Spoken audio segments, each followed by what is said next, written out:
shiur sur la Torah Lamed Zayin.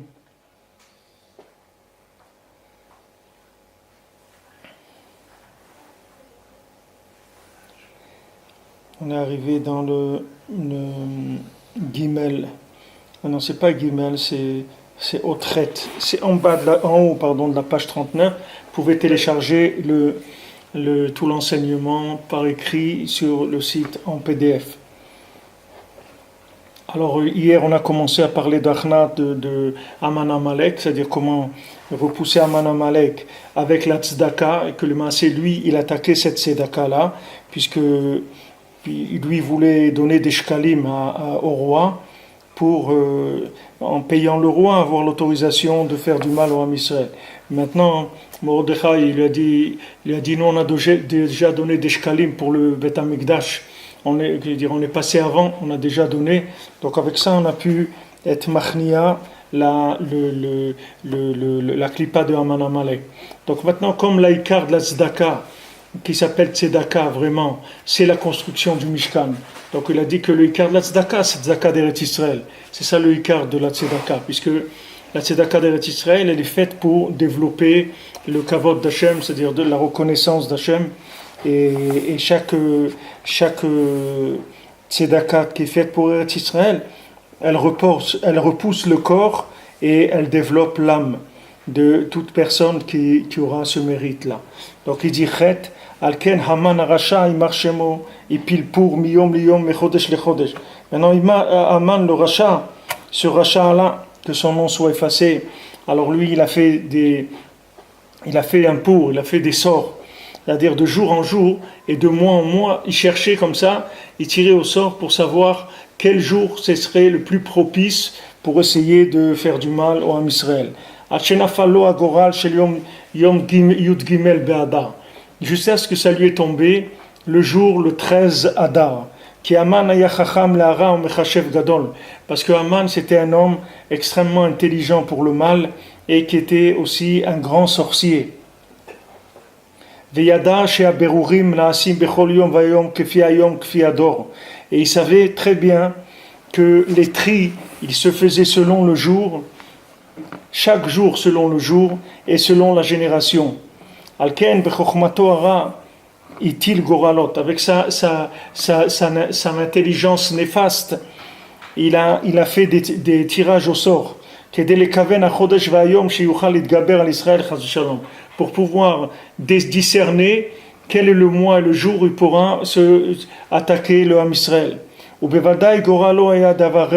Et c'est sûr que son goral, c'est-à-dire quand il a fait un tirage au sort, c'est sûr que c'était pas rien du tout. C'est-à-dire que c'était un calculateur qui avait des connaissances spirituelles et qui savait manipuler les forces spirituelles. Il savait que quand il a choisi, c'était pas Stam qu'il a choisi un jour comme ça. Ce sont des calculs qu'il a fait parce que c'était un grand sorcier.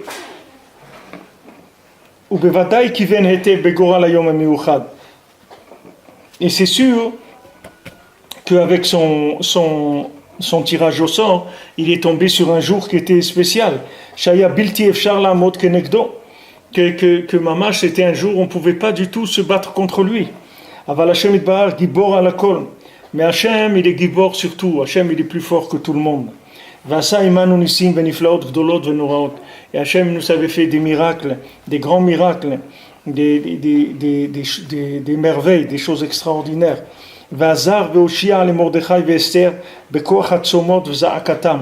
Et il a aidé et il a délivré Mordechai et Esther par la force des jeûnes et des cris vers Hachem. De repousser Zahaman et toute la descendance de Amalek. Ce jour-là, même ce 13 Adar là, c'est le jour qu'ils ont eu leur chute. Et ça s'est retourné d'un côté à l'autre. C'est écrit et on va retourner tout va se retourner.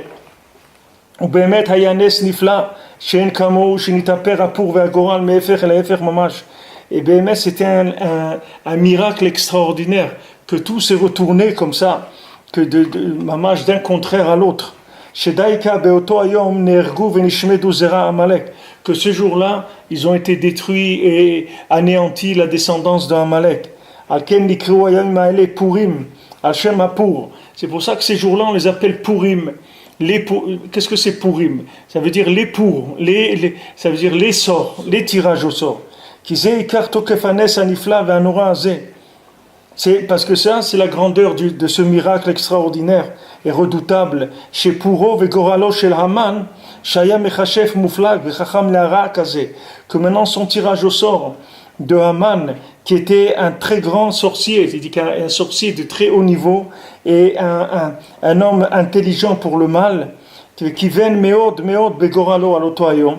Et il a vraiment très très bien visé ce jour-là. C'est-à-dire qu'il a calculé, il a très bien calculé, il est tombé vraiment dans le jour qu'il fallait.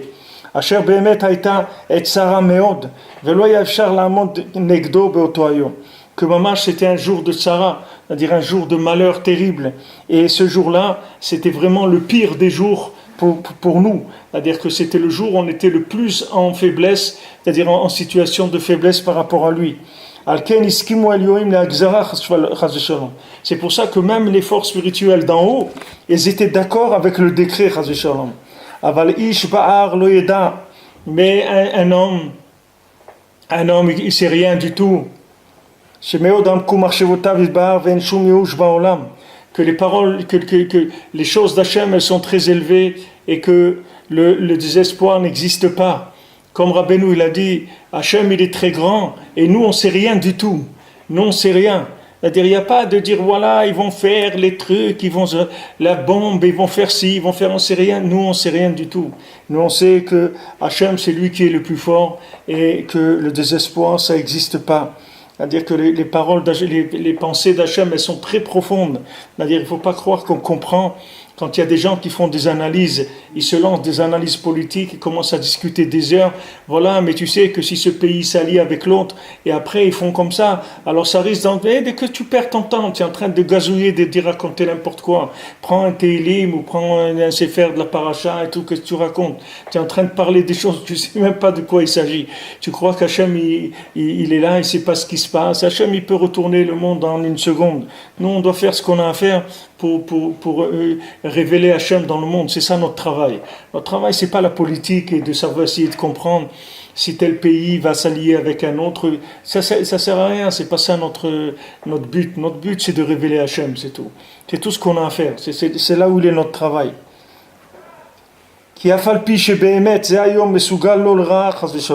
Bien que ce jour-là, il était mamash propice au mal. Et c'était très très difficile de lutter contre lui. Que presque de peu ils ont été perdus. Israël, tous les ennemis d'Israël, malgré ça, Hachem il est au-dessus de tout.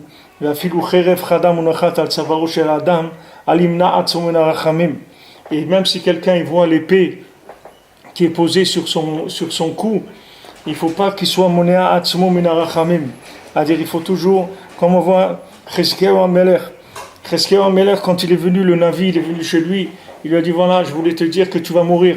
Alors il lui dit pourquoi? Il lui dit voilà, parce que tu n'as pas voulu te marier, alors tu vas mourir. Alors le roi Cheskew lui a dit sache que tu n'es pas, qu'Allah ne voit être, ça veut dire tu n'es plus un Navi. Parce que c'est un avis qui dit à quelqu'un qui va mourir, c'est sûr. Alors il dit c'est sûr que c'est pas un avis, c'est pas un prophète. Parce qu'il dit moi j'ai reçu de la maison de mon père que même si quelqu'un il a une épée sur son cou, il doit pas s'empêcher d'espérer dans la miséricorde d'Hachem. Donc il a dit il s'est retourné, Chizkiyahu Amelech, il s'est retourné contre le mur et il a prié et il a été sauvé.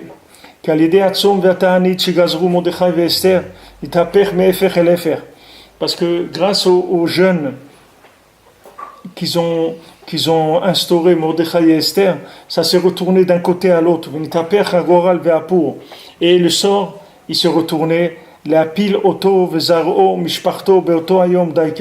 le faire tomber à lui et sa descendance et sa famille ce jour-là même, c'est-à-dire le 13 Adar. Parce que c'est connu, à dire va voir ça dit dans la Gemara dans Yerushalmi dans le Gemara Ta'anit et aussi dans l'écoute Moran dans la Torah 33 et dans la Torah 115 et dans le deuxième l'écoute Moran dans le Tignana, la Torah Bet, שבכל מקום שיש כוח לסטרה אחרה להתגבר ביותר ויותר, que de tout endroit où le côté négatif il a la force d'attaquer de plus en plus. בוודאי יש שם קדושה ותמונה צפונה ולהסתר קדושה גבוהה מאוד מאוד. C'est sûr que là-bas il y a une grande kedusha, une grande sainteté qui est cachée là-bas et qui est enfouie dans cet endroit-là et qui est très très élevée.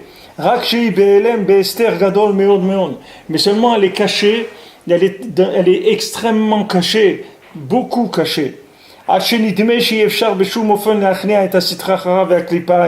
Jusqu'à qu'on a l'impression qu'on ne peut absolument pas repousser le côté négatif et la klipa et cette écorce-là. Mais si tu veux vraiment, tu vas pouvoir te renforcer contre cette chose-là.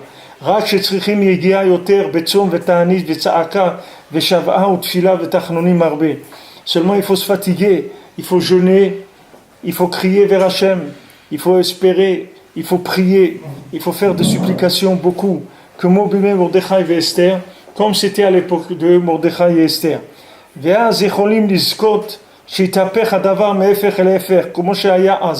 à ce moment-là on peut mériter que les choses elles peuvent se retourner d'un contraire à l'autre.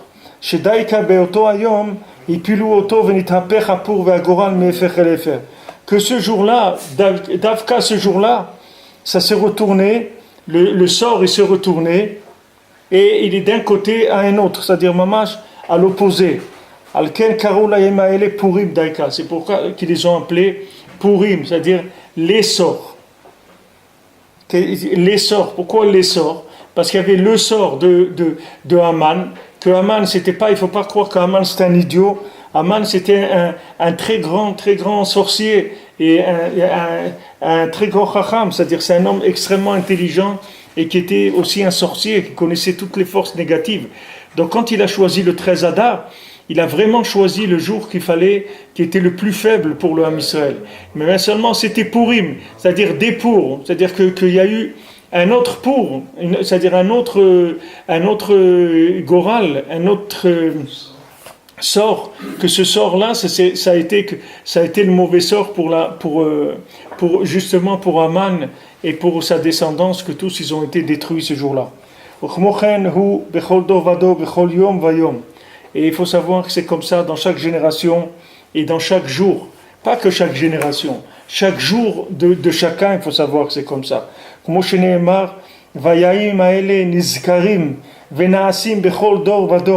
Ces jours-là, ils sont mentionnés et ils se font dans chaque génération. Ça veut dire que pour ce Inyan de Purim, il se fait tous les jours de l'année. C'est pas une fois dans l'année, un jour il y a Purim. C'est tous les jours il y a Purim. Toutes les générations et tous les jours mamash. Ve'aven me'od dvarim elu lemaaseh. Et Rabbi Nathan il te dit, et comprends bien ce que je suis en train de te dire dans l'action, dans l'application. Ki chayecha anitzrim tuluim bazeh. Parce que ta vie éternelle, elle dépend de ça.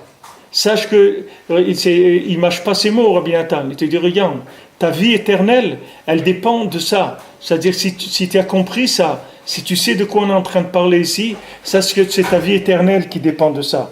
Sheta'amin veteda bechol yom u'bchol et u'bchol makom. Que tu aies confiance et que tu dois savoir chaque jour et chaque instant et dans chaque endroit où tu te trouves.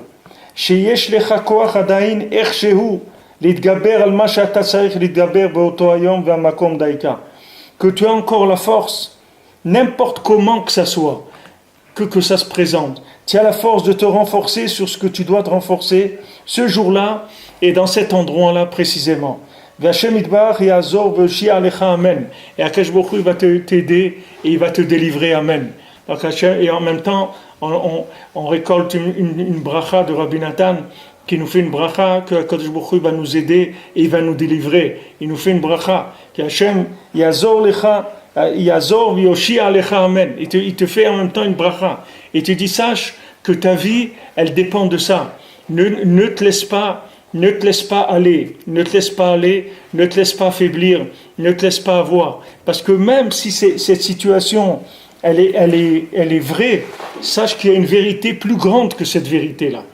C'est-à-dire que maintenant, même si cette situation que tu passes maintenant, c'est une situation mamache terrible et très grave, très cassante et très méprisante et très éprouvante, sache que dans ce jour-là où tu vois ça, il y a là-bas une délivrance qui est beaucoup plus grande que ce que tu es en train de voir. C'est-à-dire là-bas, c'est caché une délivrance qui est beaucoup plus grande. Donc ne te laisse pas avoir par Haman, même si Haman Amalek, il a calculé son coup et il sait exactement quand est-ce qu'il va t'attaquer, parce qu'il sait que tu es en situation de faiblesse. Lui, il attend les faibles. Lui, c'est pas quelqu'un, Haman Amalek, c'est pas quelqu'un qui s'attaque aux forts. C'est quelqu'un qui s'attaque aux faibles. Il y a des gens, ils n'ont jamais eu des problèmes dans leur vie. Baou Hachem, pourquoi? Parce que Haman Amalek, il les a attendus pendant 30 ans, pendant 40 ans. Il les a laissés tranquilles. Alors c'est des gens, ils ont fait réussir, Baou Hachem, ça avançait bien, tout marche bien, tout baigne, tout est sous contrôle. Il n'y a pas de problème. Pendant 20 ans, pendant 30 ans, pendant 40 ans. Et un jour, Amalek, il le prend et il le retourne entièrement. Et ce jour-là, il croyait même pas que ça existait, quelque chose comme ça. Mais Amalek, il a le temps. Ne croyez pas qu'Amalek, il attaque les gens tous de la même manière. Il sait qu'il y a des gens que leur façon de les attaquer, c'est de les laisser monter, parce que c'est des gens qui ne peuvent pas descendre. Donc qu'est-ce qu'il fait? Il les laisse monter pendant des années, pendant 5 ans, 10 ans, 15 ans, 20 ans, 30 ans. Et un jour, la personne, c'est quelqu'un, vous voyez, bien installé, tout le monde le connaît, c'est quelqu'un qui est respecté par tout le monde, honoré par tout le monde, etc. Et un jour, il le prend, il lui fait rentrer une folie en lui, il rentre dans un endroit, il mange un truc pas cachère, où il fait une folie, il fait quelque chose, un vol, un hold-up, ou il fait quelque chose, il le prend, il le rend fou. Maintenant, quand l'autre il sort de là, il est terminé, parce que il ne pouvait pas imaginer dans sa vie qu'un jour il allait tomber. Puisque ça fait 20 ans, 30 ans, jamais il est tombé. Donc maintenant, qu'est-ce que c'est ça? Donc ça y est, il est par terre. Et Rabbi Nathan te dit, ne t'imagine pas qu'il est plus fort que toi. C'est tout. Sache que si tu crois qu'il est plus fort que toi, tu te trompes. Sache qu'il n'y a pas une épreuve dans le monde que tu ne peux pas surmonter. Parce que dans toute épreuve, là-bas, il y a une lumière qui est beaucoup plus grande que l'épreuve. C'est-à-dire la lumière, elle est plus grande que l'obscurité qu'il y a là-bas. Seulement, il te dit, il faut que tu fasses, que tu aies la émouna, que tu aies la conscience que dans chaque instant, de chaque endroit, que tu as encore la force de n'importe comment que ça soit, que tu as la force de lutter contre ça. Ça, tu dois le savoir. Ça, tu dois savoir parce que chaque jour, il y a des nouvelles choses, des nouveaux tris qui se font. Et ces nouveaux tris-là, c'est qu'on récupère des choses qui n'étaient pas là avant. C'est-à-dire chaque jour, on a des armes qui viennent, qui sont des forces spirituelles qui n'étaient pas là avant. Donc on ne peut pas se décourager. Rabbeinu l'a dit, le yush, ça n'existe pas. Il dit, ne te décourage pas. Mais quand Rabbeinu dit, ne te décourage pas, ça ne veut pas dire uniquement ne pas te décourager, tu ne vas pas tout laisser tomber et tout.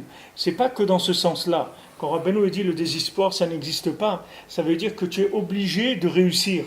Tu ne peux pas échouer, parce que l'échec, ça n'existe pas. C'est-à-dire, sache qu'il n'y a pas d'échec. Tu vas réussir, parce que tu peux réussir. Et ne te décourage pas en jouant celui qui a échoué, ou celui qui est dépressif, ou celui qui est déprimé. Parce que ça ne sert à rien de jouer ce jeu-là. Tu es en train de perdre ton temps. Parce que tu as la force de lutter contre tout ce qui vient vers toi pour te faire tomber. C'est clair, Rabbi Nathan, il te dit, il te fait même une bracha, et il te dit, Bezat Hashem, tu vas voir que tu vas pouvoir lutter contre toutes les choses qui veulent te casser. Mais il faut que tu aies la émouna dans ça. Il faut que ça soit sûr en toi. Il faut que tu saches que tu as la force de lutter contre ces choses-là. Il ne faut pas, quand les choses elles viennent t'attaquer, que tu commences à te laisser aller et à dire ouais, voilà, etc. Il ne faut pas que tu rentres là-dedans. Il faut que tu sois fort. Il faut que tu aies la émouna que oui, je peux. C'est sûr que je peux. Je n'ai pas de doute sur ça. Je suis certain que je peux. je sais pas comment Hachem il va m'aider. Il dit, je sais pas. Voilà, il y avait ce Goral de Haman. Haman, il choisit le 13 Adar. Et ce jour-là de 13 Adar, c'était mamash le jour propice pour attaquer le Ham Israël. C'est-à-dire il avait toutes les raisons de réussir son coup. Parce qu'il avait vraiment choisi le jour. Et il a fait des essais. Il a fait des essais nucléaires, comme des essais nucléaires, tous les jours, tous les mois, tous les jours. Il faisait des essais nucléaires. Il dit, attendez, on va voir si ça marche. Peut-être le truc qu'il va prendre cette fois-ci, peut-être le noyau, l'électron, il va marcher cette fois-ci. Et il faisait tous les jours comme ça, jusqu'à qu'il est tombé. Il a dit, le 13 Adar, c'est celui-là le jour. Il a vu que c'était le jour qui était fait pour Chas Shalom faire tomber le Ham Israël et Béhémet. C'est pour ça que même le Beddin d'en haut, il était d'accord avec lui. C'est-à-dire quand il a fait la Xéra, même le Beddin, parce que c'était un jour catastrophique pour le Ham Israël. Donc il a bien visé, etc.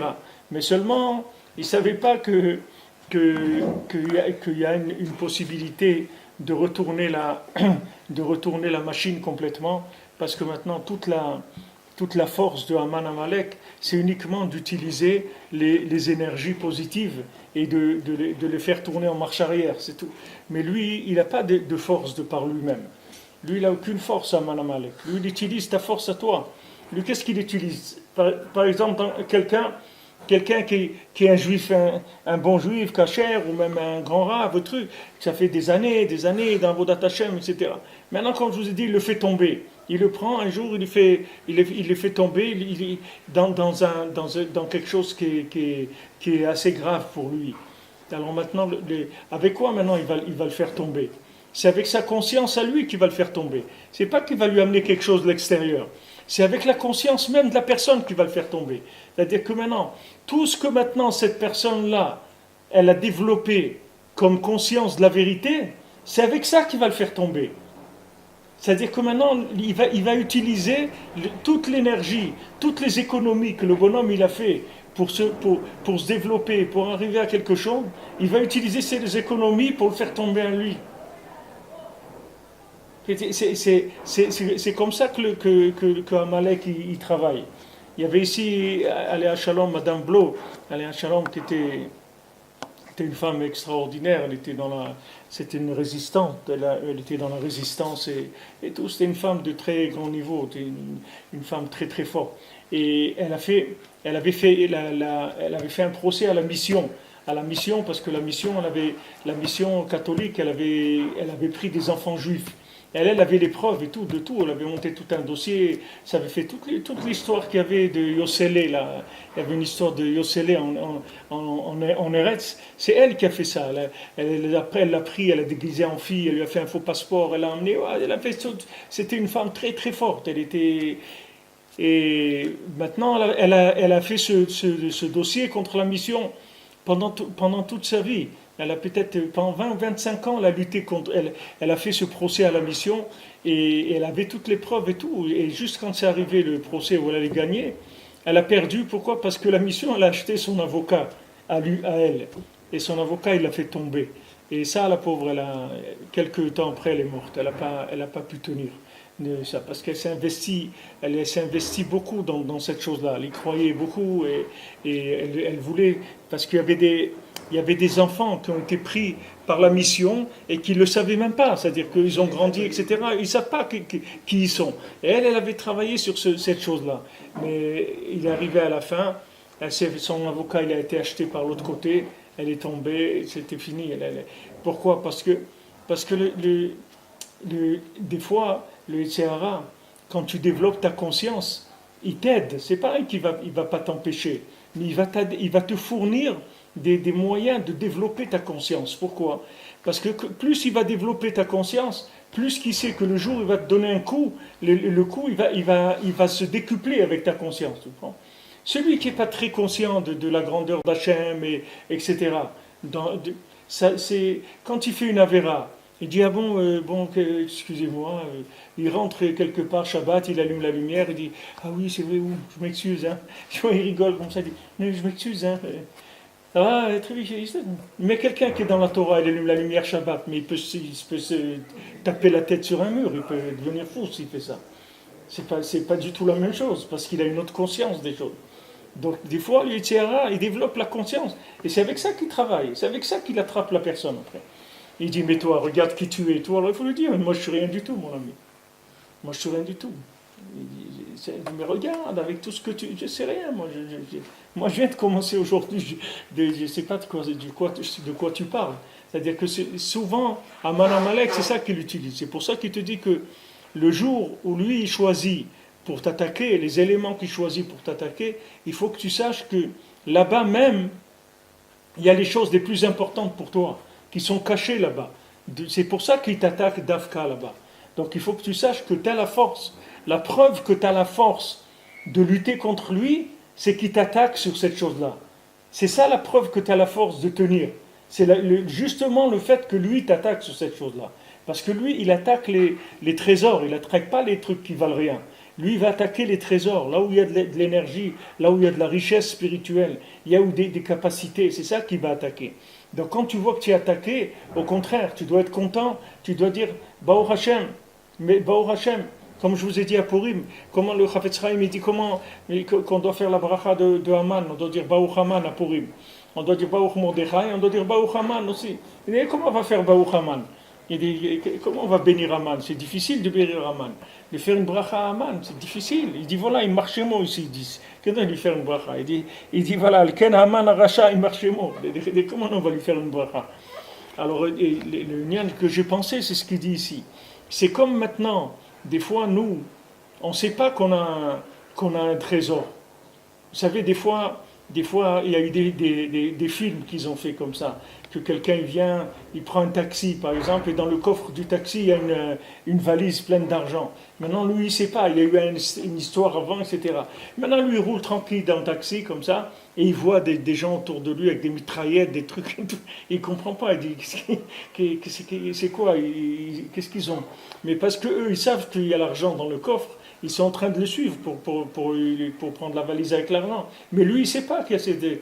Alors maintenant, quand maintenant Haman, il t'attaque, ça veut dire que maintenant, il sait qu'il y a un trésor chez toi. C'est pour ça qu'il t'attaque. Alors les massés, tu dois le remercier, parce que c'est lui qui te renseigne sur ce qu'il y a. Parce que tu dis, attends, maintenant ils sont en train de poursuivre là. Mais ces gens-là, ça c'est les chefs de la mafia et tout. Donc s'ils me poursuivent, il doit y avoir quelque chose dans cette voiture qui est très très bien. Donc allez, on va rentrer, on va faire de la guerre, c'est tout. Même s'il n'a pas encore ouvert le coffre. Mais le fait que lui le suit, il les persécute, ça prouve qu'il a cette richesse-là. C'est pour ça qu'il te dit que là-bas, maman, dans cet endroit-là, c'est caché. Mais que il y a une très grande kedusha qui se trouve là-bas. Mais elle est cachée, c'était très caché. Mais elle est là-bas. Et c'est pour ça que lui t'attaque là-bas. Et c'est pour ça que si maintenant tu trouves ce jour-là la force de lutter contre lui en priant, en faisant tanit, en demandant l'aide d'Hachem, des tzadikim, ce jour-là il va se retourner, tu vas retourner, c'est-à-dire tu vas prendre ce qui était le din, ce qui était de la rigueur, tu vas le transformer en miséricorde, et ça va être un jour de Géoula, un jour qui devient un jour de destruction, ça veut dire un jour de délivrance. C'est-à-dire une situation c'est-à-dire en l'approchant, à la vision première, comme ça, la première approche, ça a l'air catastrophique. Cette situation elle-même, c'est le début d'une Géoula très très grande. Moi, quand tu es dedans, il faut que tu te souviennes de ça. Il faut que tu te fasses des repères pour que quand tu es attaqué, tu saches que tu peux lutter contre ça. Et il n'y a rien au monde qui peut t'empêcher. Et tu dois le savoir et au moins le dire. Et dire à Hachem, voilà, j'ai cette épreuve, etc. Mais je sais que je peux lutter contre ça. Je sais que je peux m'en sortir. Je le sais, j'en suis sûr. J'en suis sûr que je peux m'en sortir. À ce moment-là, tu rentres dans un niveau de conscience qui va te permettre de lutter contre Amalek. Et une fois que tu as passé et que tu es sorti, Bezat Hachem, vainqueur, alors après, ça y est, tu as acquis une confiance, une force, une confiance en toi qui va te permettre après de lutter et de beaucoup plus facilement. Ils disent, tu dois savoir, tu dois savoir chaque jour, chaque instant, chaque endroit, chaque jour, chaque instant où tu te trouves, et chaque endroit où tu te trouves.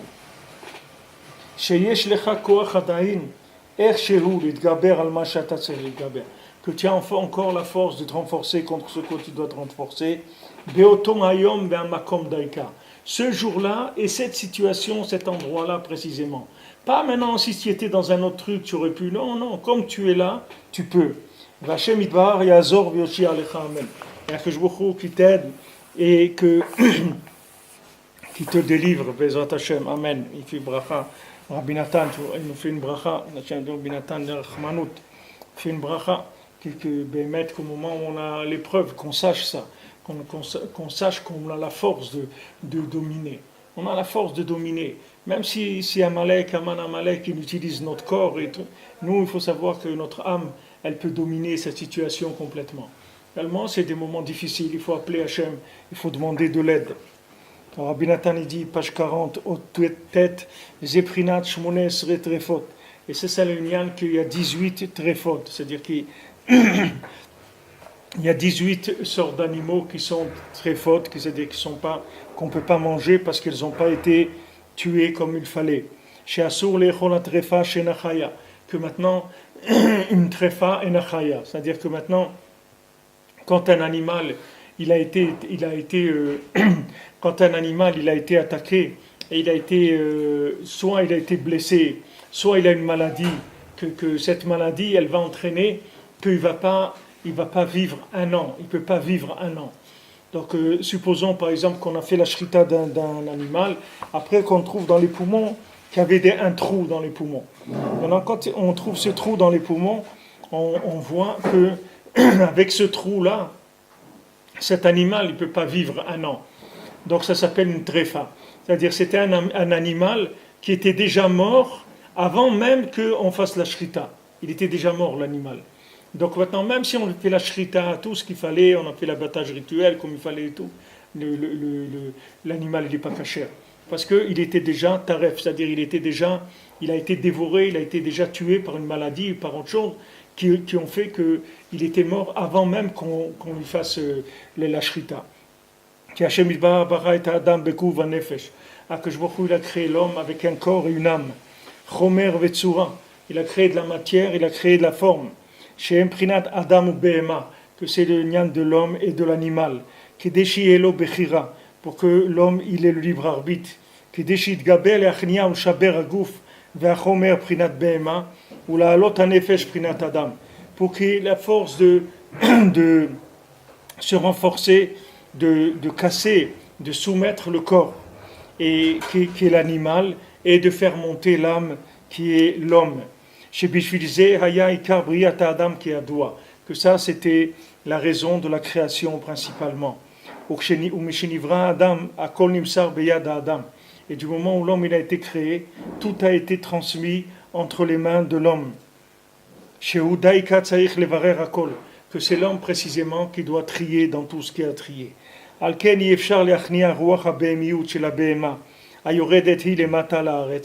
C'est pour ça que c'est impossible de faire un tri dans le souffle animal de l'animal qui descend en bas sur la terre, que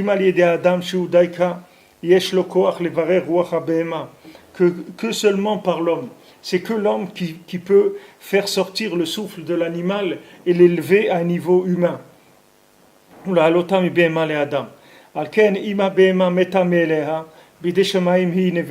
C'est pour ça que si l'animal il meurt de lui-même, alors ça c'est une nevela, c'est-à-dire une tréfa, elle est nevela. C'est-à-dire quand on trouve un animal il était atteint d'une maladie qui était mortelle, donc on ne peut pas nous maintenant venir le tuer, c'est-à-dire lui faire l'abattage rituel, parce qu'il est déjà mort, Hachem il l'a déjà tué, donc on peut pas intervenir.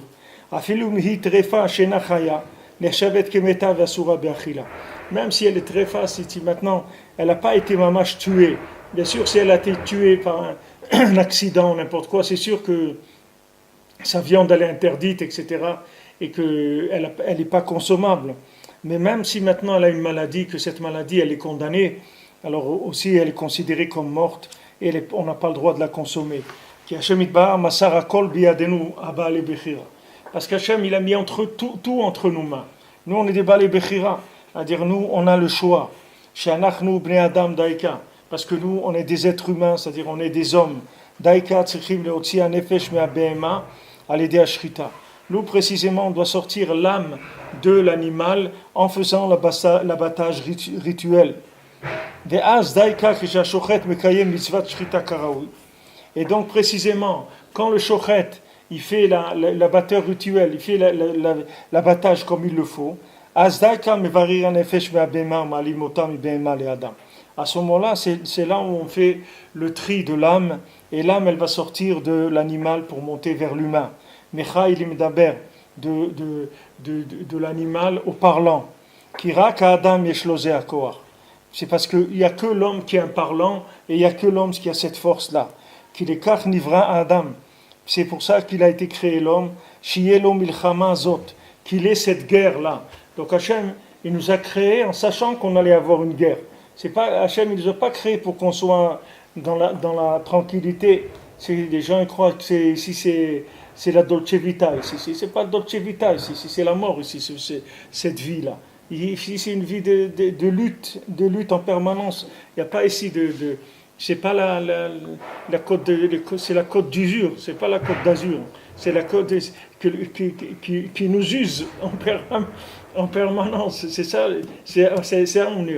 on a les côtes usées et ils nous fatiguent, c'est-à-dire ils nous attaquent mamash sans arrêt. Il faut savoir que c'est une guerre. On est né pour la guerre, c'est-à-dire que c'est mamash une milchama. Nivra Adam sheyelo milchama zot, l'achnia aguf sheuprinat behema. C'est-à-dire on nous a mis dans un c'est comme quelqu'un qu'on le met dans une cage avec un lion et maintenant il doit le dompter, le lion. Seulement là, au lieu que le lion soit en dehors de lui il se trouve dans le lion. Alors maintenant le lion, ou va le manger, ou c'est lui qui va dompter le lion, ou le lion il va le manger. C'est-à-dire qu'il n'y a pas c'est-à-dire ce corps-là, où on va le dominer, on va le dompter, et on va en faire un ami et un partenaire avec qui on va faire du chemin ensemble, ou bien il va nous tuer, c'est tout. Il n'y a pas c'est-à-dire il y a un qui va prendre le volant, ou c'est mon âme qui prend le volant, ou c'est le corps qui prend le volant. Mais on est en lutte permanente entre ça. Et ça c'est le lien du couteau de la shrita, qui est le principe du jeûne, parce que l'écart, comment on repousse le corps, qui est le côté animal, c'est par le jeûne. Que grâce au jeûne, on monte de l'animal à l'humain. Maintenant, tout ce qui s'appelle Adam, c'est la parole. Que l'homme, il a la parole. Ou Behema il la dibour. L'animal, il n'a pas la parole. Donc c'est ça qu'il faut utiliser. Quand on sait maintenant qu'est-ce qu'on a de plus que lui, on a une arme que lui il n'a pas, le corps, aussi fort qu'il soit, aussi imposant qu'il soit, il est le corps, mais il a une chose qu'il n'a pas, c'est qu'il ne sait pas parler, le corps. Le corps il ne peut pas parler, c'est que l'âme qui parle. Behema il la dibour. L'animal il n'a pas de parole. Prinat nimshal ka behemot nidmu. Ils sont ressemblés à des animaux, c'est-à-dire qu'ils étaient silencieux, muets comme des animaux. Et en jeûnant, on peut sortir de l'animal vers l'humain. C'est-à-dire on arrive à la parole, que la parole c'est la définition de l'homme. Et ça c'est le couteau de l'abattage rituel. Prinat romemot el bigronam vecherev pifiyot beyadam. Comme c'est écrit les louanges d'Hachem dans leur gorge et une épée à deux tranchants dans leurs mains. Qui a shrina chez prinat adibur. Parce que la shrina qui est le principe de la parole. C'est-à-dire, mamash, la shrina c'est la parole de chacun.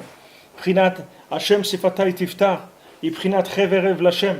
C'est-à-dire, comme c'est écrit Hachem sefatay tiftar, que c'est rochet et votre échet. C'est-à-dire que c'est la shrina et que ça c'est mamash une épée pour Hachem. Chez Zeprinat Asakin chez la shrita, que ça c'est le couteau de la shrita. Nimtsa Asakin chez la shrita, chez Uprinat Cherev l'Hachem, Zeprinat Adibur. Donc le couteau de la shrita qui s'appelle l'épée d'Hachem, c'est la parole de chacun. Chez Zeprinat Ataanit, que ça c'est le lien pour qu'on jeûne. Shaliado Zochin Edibur, qu'on jeûne, c'est pour pouvoir parler. C'est pour ça qu'on jeûne. C'est pour entrer dans le monde du dibour. Parce qu'avant, on croyait qu'on était on croyait qu'on était un champion de boxe ou un champion de karaté ou de trucs. On croyait qu'on allait monter sur le ring et commencer à se battre. Alors maintenant, on jeûne. Et quand on jeûne, on doit soudain que c'est plus le corps qui domine, mais que c'est l'âme qui domine. Et que cette âme, elle s'exprime à travers la parole. Et que maintenant, on est devenu Adam, c'est-à-dire on est devenu une personne qui a le koach hadibour. C'est-à-dire, sachez, Rabbeinu dit, on l'a vu plusieurs fois, que tant qu'on n'est pas arrivé à se rendre compte qu'on est des parlants, et que notre force, elle est dans la parole, alors on est encore Begeder Behema. C'est comme si on est un animal, c'est la même chose. C'est-à-dire que maintenant, de la même chose que la vache, il faut qu'elle aille chercher à manger et qu'elle aille brouter dans les champs ou là où on va lui donner à manger, etc. Et elle ne peut pas imaginer qu'elle peut avoir une parnassa autrement. La même chose, l'homme, tant qu'il n'a pas compris qu'avec sa parole, il peut tout obtenir, ça veut dire que pour l'instant, ce n'est pas un être humain. Pour l'instant, on peut l'appeler un animal. C'est-à-dire qu'il est animé par le mal, ou bien il est animé par des énergies qui sont des énergies physiques. Donc il pense que les choses, il faut qu'il les fasse physiquement, sinon elles ne vont pas se faire. Mais il y a des paroles dans le monde. C'est-à-dire que le monde, je vous l'ai dit plusieurs fois, ce monde-là, c'est un monde qui a été créé avec la parole. Donc c'est un monde qui réagit à la parole. Ce n'est pas un monde qui réagit à l'action. Hachem, il n'a pas créé le monde avec des mains. Hachem, il a créé le monde avec de la parole. Donc c'est un monde qui a été éduqué à la parole. Il n'a pas été éduqué à l'action. L'action, elle est secondaire par rapport à la parole. C'est-à-dire l'action sans parole, chez nous, ça n'a pas de valeur. Chez nous, l'action n'a de valeur que si elle a été précédée de la parole. Et quand il y a eu la parole, alors l'action après, elle est évidente, elle est vraie, elle est juste, elle est facile, elle est agréable, elle est joyeuse. Il y a toutes ces choses-là dedans. Parce que la parole, c'est elle qui va mettre en place l'action. Tandis que l'action sans parole, c'est animal. Rabbi nous dit quelle est la différence entre la parnassa d'un animal et d'un être humain. C'est la différence, c'est que l'être humain il peut prier pour la parnassa. Et la vache, elle ne peut pas prier pour sa parnassa. Donc la vache, Hachem lui donne à manger. Il y a des vaches qui ont des meilleures parnassa que des êtres humains. Il y a des vaches, elles sont très très bien nourries, elles sont très bien entretenues. Elles sont dans des étables entièrement électroniques, entièrement surveillées, avec des climatiseurs, avec des trucs, avec de la musique, il y a des nourritures qu'on leur amène qui sont des nourritures spécialement pour elles et tout. Il y a des vaches qui sont beaucoup, beaucoup mieux installées que des êtres humains qui souffrent beaucoup plus que les vaches. Mais tout ça, pourquoi l'être humain il souffre plus que la vache? Parce qu'il n'a pas compris comment il marche ce monde. Et il n'y a personne qui va lui dire. Il n'y a que le tzaddik qui va lui dire, parce que les autres, ils ne sont pas intéressés du tout à lui dire qu'il peut faire quelque chose. On voit Aman Amalek, on l'a vu avant, il n'a pas intérêt à te renseigner sur la force que tu as dans ta parole, parce que si te renseigne, il risque de se trouver pendu sur un mât de cocagne, il va se trouver pendu. Alors tu dois faire. Lui, il va pas te renseigner, au contraire. Lui, il va te parler comme une vache. Il va comme ça faire des bruits de vache ou de taureau, etc. Quand il va te parler, pour que tu parles comme lui. Mais lui, il veut pas te renseigner sur le corps de ta parole, parce que sinon, c'est terminé pour lui. Alors chacun, il doit savoir qu'il doit arriver à la parole. C'est-à-dire, il doit arriver à une évidence et une certitude que toutes les guerres qu'il va faire, il va les faire qu'avec sa parole, c'est tout. Il n'y a rien d'autre dans le monde qui marche. Toutes les autres guerres, ce n'est pas des vraies guerres. C'est des guerres qui amènent nulle part. C'est-à-dire qu'il n'y a aucune solution. C'est des guerres qui vont se faire pour rien du tout. Après ça recommence et ça va nulle part. Tandis que maintenant, quand on commence avec la parole, on s'assoit et on essaye de résoudre des problèmes par la discussion. Alors on peut arriver vraiment à des solutions qui vont être définitives. On peut régler vraiment des problèmes définitivement. Parce que c'est un monde de parole, ce monde-là. Ce n'est pas un monde d'action. Bien que maintenant le écart c'est l'action, mais quand on dit le principal c'est l'action, c'est pour finaliser la parole. Mais une parole, une action qui n'a pas eu une parole préliminaire, ça ne vaut rien du tout. C'est comme si c'était une vache qui met les tefilines ou qui met le talit, c'est la même chose. Ça ne change rien du tout. Qu'est-ce qu'il a fait? Il a fait quelque chose, il n'a rien fait. Une vache, elle a mis, mets-lui les tefilines à la vache, ok.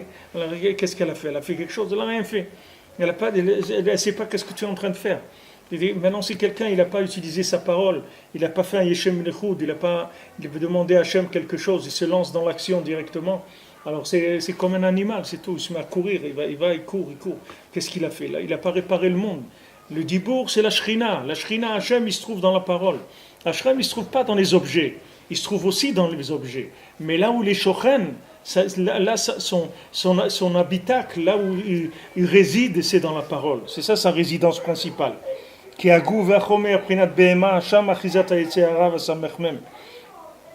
Parce que dans le corps, qui est la matière, qui est l'animal, c'est là-bas où il y a l'emprise du Samechmem, c'est-à-dire du Yetzirah. Chez Prinat Amalek, qui est Amalek, Prinat Esav, chez Uzuma Amatanachash, qui est Esav, que Esav c'est toute la souillure du serpent. Veu Memouné al-Kherev. Et lui, c'est lui qui dirige l'épée, qui tient l'épée, Prinat. Comme c'est écrit, tu vas vivre de ton épée. Et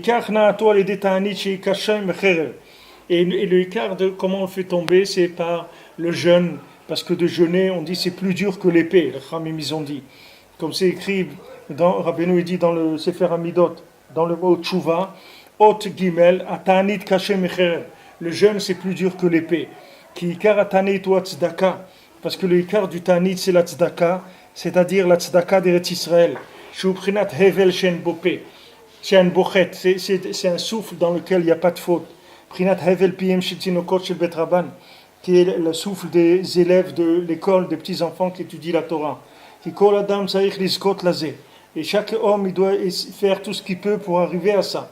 Sheitgaber leshabel hachomer ve'aguf, qui se renforce pour casser la matière, le corps, kolkar, tellement à l'idée à Ta'anit par le jeûne,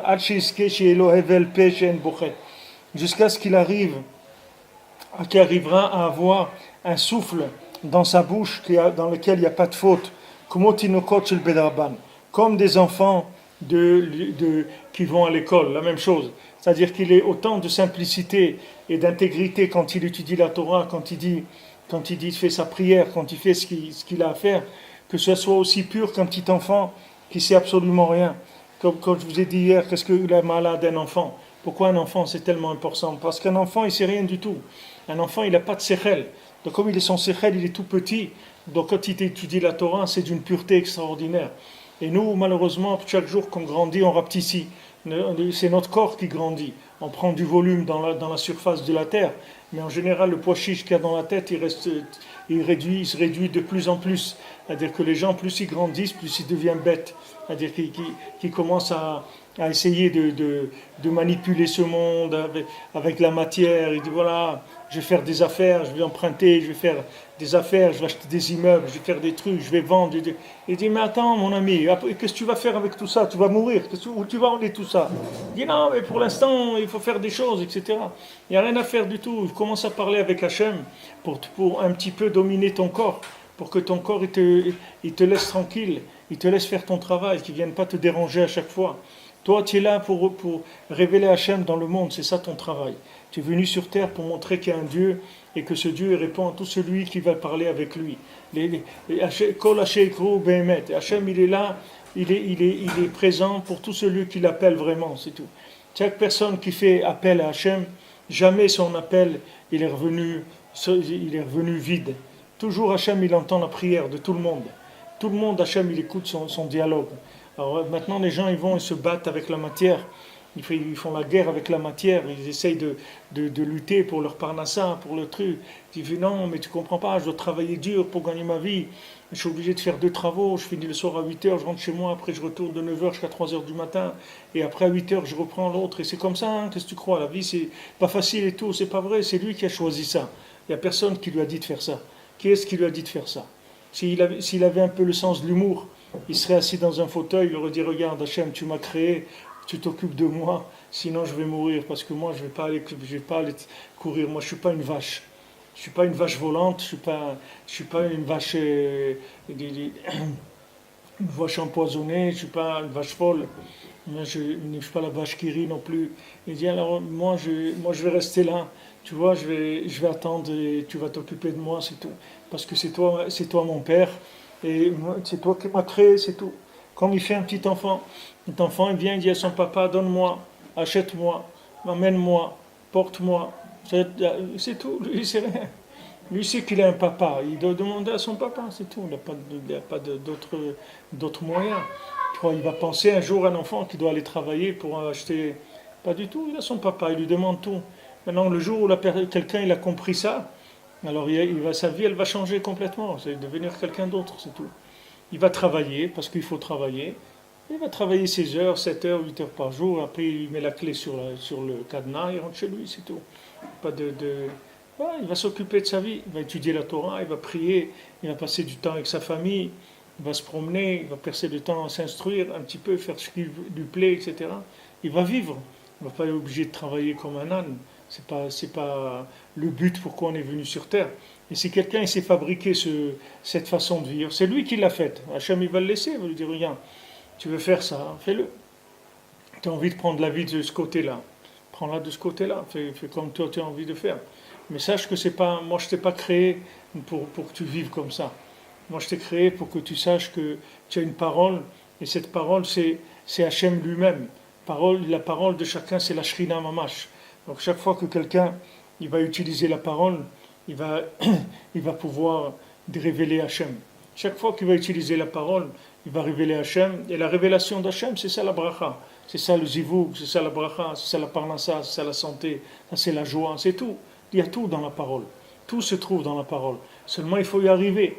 Il faut s'habituer à résoudre les choses avec la parole. Parce que tant que maintenant, quelqu'un il essaie de résoudre avec ses mains, alors il a l'épée, c'est l'épée de Esav. C'est l'épée de Esav parce que il faut savoir que Esav aussi il a pleuré. Que Esav il a levé sa voix, c'est écrit Esav et Kolo Vayevke. Esav il a levé sa voix, il a pleuré. Quand il est arrivé, que Yitzhak il a dit mais j'ai déjà donné toutes les brachot, j'ai plus rien pour toi. Et alors il a dit ah bon tu n'as plus rien, il a commencé à lever sa voix et il a pleuré. Alors maintenant nous on doit réparer ça. C'est-à-dire que maintenant, ces pleurs-là, cette voix qu'il a levée, Esav, on est obligé de la réparer avec le Kol Yaakov. C'est-à-dire qu'il faut réparer cette voix-là. Cette voix-là, elle ne prenne pas du pouvoir dans le monde.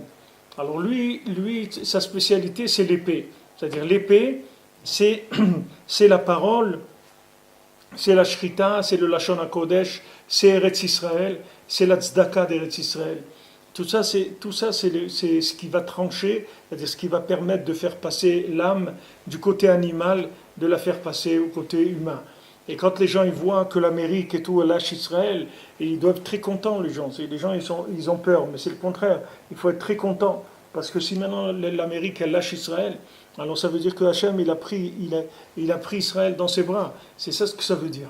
Ça veut dire que Jézékam, Zénophel, c'est-à-dire quand c'est des vases communicants. Quand un il monte, c'est l'autre il descend. Donc quand tu vois un qui descend, ça veut dire que l'autre il est monté, c'est tout. Tout simplement, c'est pas difficile. Et il faut être content. Il y a des gens qui disent non, il faut tout faire pour reprendre parce que c'est très grave et tout. Mais c'est pas grave du tout, au contraire. C'est d'être là-bas que c'est grave. C'est d'être avec ces gens-là qui vont décider de ta vie. Ça c'est sûr, c'est ça qui est grave. Mais si tu te remets entre les mains d'Hachem, Hachem, il te donne tout. Hachem, tout le monde entier, il te le donne dans un plateau. Il n'a pas un problème. Mais seulement, il faut te mettre à ta place, c'est tout. Tu sais que tu as un corps de Dibour. Que bon, Hachem, il t'a donné une force, que tu peux parler.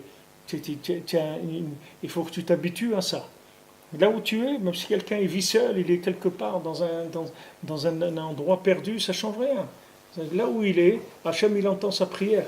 Et Hachem, il n'attend que ça. Hachem, il n'attend que la personne qui va s'exprimer, c'est tout. C'est tout ce qu'Hachem il attend, pour tout ce que quelqu'un il a besoin. Tellement avant on est tellement, puisqu'on vit dans la Klipat Esav, c'est-à-dire on a tellement l'habitude de faire des choses et tout, que toujours il y a 95% de notre vision des choses, elle est dans l'action. Alors que c'est pas vrai. 95% ça doit être la parole. Et l'action, elle fait que terminer la chose.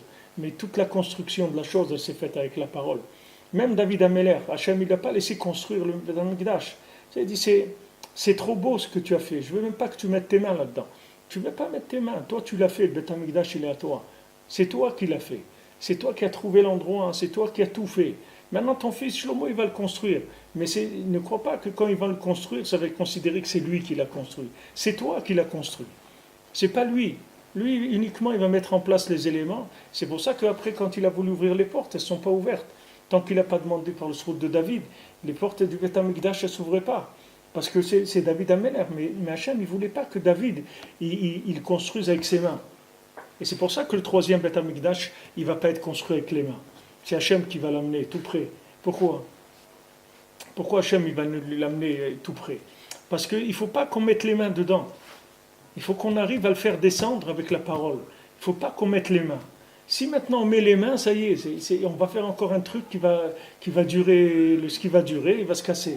Mais si on le fait avec la parole, jamais ça va se casser. Si quelqu'un il obtient quelque chose par la parole, jamais il le perdra dans sa vie. Personne ne pourra lui enlever. Jamais. Tout ce qui a été obtenu par la prière, ça ne sera jamais détruit. Jamais. Parce que dès que tu obtiens quelque chose par la prière, tu l'éternises la chose. Elle devient éternelle. Automatiquement. C'est pour ça que la tzedaka aussi, qu'on voit ici la tzedaka d'Eretz Israël, que le lien de la tzedaka d'Eretz Israël, c'est la parole éternelle. C'est la même chose. C'est-à-dire la tzedaka d'Eretz Israël, comme il a amené avant, c'est les shkalim du Mishkan. C'est les shkalim pour construire le Mishkan. Eretz Israël, c'est le Mishkan d'Hachem, c'est l'endroit de la résidence d'Hachem. Donc quand tu donnes de la tzedaka en Eretz Israël, au pauvre d'Eretz Israël, qu'est-ce que tu fais? Tu construis la maison d'Hachem. La résidence d'Hachem, tu l'arranges. Donc cette résidence d'Hachem, elle va permettre à Hachem de se révéler beaucoup plus dans le monde. Mais sache que la résidence principale d'Hachem, c'est dans le Dibour. Dans le Dibour, en Eretz Israël. C'est-à-dire quand quelqu'un il prie en Eretz Israël, c'est pour ça que c'est l'endroit de la Tfila. Rabbi nous dit que Tfila, Nissim, Eretz Israël, c'est une seule chose. La Tfila, les miracles, Eretz Israël, c'est une seule chose. C'est-à-dire la parole avec Eretz Israël, c'est une seule chose. C'est-à-dire que Eretz Israël, c'est l'endroit de la parole. C'est l'endroit où tu vas apprendre à parler et à obtenir tout avec la parole. C'est ça que la terre, elle donne comme conscience. C'est-à-dire que maintenant, tu vas t'habituer à utiliser ta parole tout le temps. Tu ne vas pas utiliser tes mains. Tu vas commencer à te rendre compte qu'ici, on peut communiquer avec Dieu beaucoup plus facilement et obtenir tout avec notre dibou. De manière à amener le Beth Amikdash tout près. Et c'est ça que chacun il doit obtenir dans sa vie. Tout ce que quelqu'un il veut obtenir dans sa vie qui soit éternel, il faut qu'il obtienne avec la parole. Tout ce que quelqu'un obtiendra avec ses mains, s'il n'y a pas eu de parole, il y aura une emprise de Esav dessus et ça sera voué à la destruction. Même si quelqu'un il a apparemment plein de choses, etc., toutes ces choses-là, elles partiront. Parce qu'il y a une emprise de Esav dessus. Et Esav, tu vois des immeubles, des trucs et tout, Esav c'est de la paille. Tu as vu le 11 septembre, qu'est-ce que c'est de la paille, des immeubles entiers, de la paille. Rien du tout. Il n'y avait rien, Bichlal. C'est de la paille, et ça, il n'y a rien du tout. Même si tu crois qu'il fait, il ne fait rien. Pourquoi? Parce que dans ce qu'il construit, il n'y a pas de fondation. Pourquoi il n'y a pas de fondation? Parce que tout ce qu'il construit, il ne construit pas avec de la parole. C'est-à-dire qu'il n'y a pas de communication avec Dieu par rapport à ces choses-là. Donc il n'utilise que l'emballage des choses. Il n'utilise pas l'intérieur qu'il y a dans les choses. Parce que quelqu'un qui construit avec la parole, il utilise l'âme qu'il y a dans la chose pour construire. Donc il construit quelque chose de vivant, c'est autre chose complètement. Mais quelqu'un qui construit avec ses mains, il utilise le côté extérieur de la matière pour construire. Donc c'est très très fragile. C'est-à-dire il vient un coup de vent, il l'enlève. C'est pour ça que c'est de la paille, la maison de Esav. Pourquoi c'est de la paille? Tu la vois apparemment, tu ne crois pas que c'est de la paille. Mais c'est de la paille. Pourquoi? Parce qu'il n'y a que, la couverture de la chose, c'est tout. Quand tu vois du carrelage comme ça, tu ne sais pas qu'est-ce qu'il y a derrière. Il peut y avoir du papier derrière. Maintenant, tant que tu ne le touches pas, tu vas croire que c'est du carrelage, que c'est normal. Il y a des maisons comme ça en préfabriqué, tu vois, de dehors, c'est des roulottes. Et tu rentres dedans, tu vois comme un palace comme ça, très très beau et tout. Mais dès que tu sors, tu vois que c'est des roulottes, c'est des maisons préfabriquées, c'est pas des vraies maisons. À l'extérieur, c'est du bois et des trucs. Seulement l'intérieur, ils l'ont bien arrangé. Donc tu as l'impression que tu es rentré dans un palais. Mais c'est pas un palais, c'est rien du tout. C'est un truc, une bicoque, elle peut prendre feu, brûler en quelques heures, il ne reste plus rien. Maintenant, la maison de Esav, c'est de la paille. Pourquoi? Parce qu'il a tout construit avec l'extérieur, c'est tout. Il a utilisé que l'extérieur de la matière. il a pris les mains sans la parole. Donc les mains, ce qu'elles ont construit, ça va se détruire. Mais si quelqu'un est construit avec sa parole, c'est pas qu'il n'utilise pas ses mains, mais toujours après la parole. D'abord il prie, d'abord il demande à Hachem, et après il fait avec ses mains. Alors ce qu'il va faire, ça restera éternellement, ça ne sera jamais détruit. Vous voyez, regardez le côté la Maharavi, c'est avec de la prière, jamais ça sera détruit. Il peut faire chacun ce qu'il veut, il peut rien faire, il peut pas le détruire, parce qu'il est édifié sur de la parole.